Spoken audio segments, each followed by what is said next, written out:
And I always sort of like ask the question, how much time do we spend with God? How much time do we spend in the presence of God?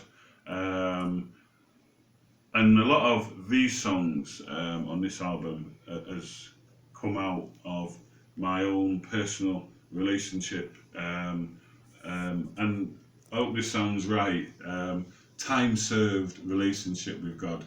I think sometimes as Christians, we can have so many things that keep us busy that we don't spend any time with God. We can spend time in church, we can spend time doing church things, we can spend time doing all of the good things that church is supposed to be, but then we fail to spend time in the presence of God.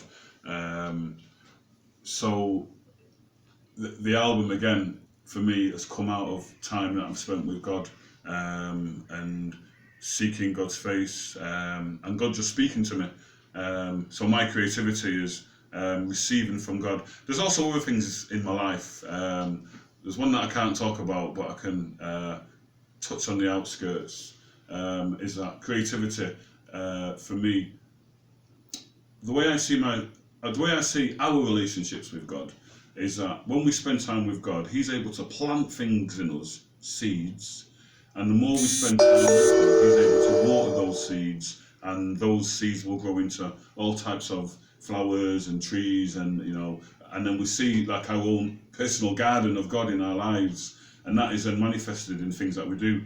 I think one of the problems that I see is that sometimes we try to do all of those things that haven't come from within us.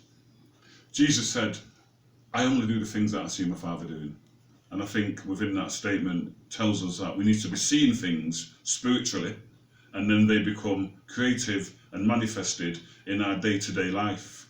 So for me, a lot of the things that we should be doing should come out of time spent with God, rather than trying to be influenced by the outside stuff, if that makes sense.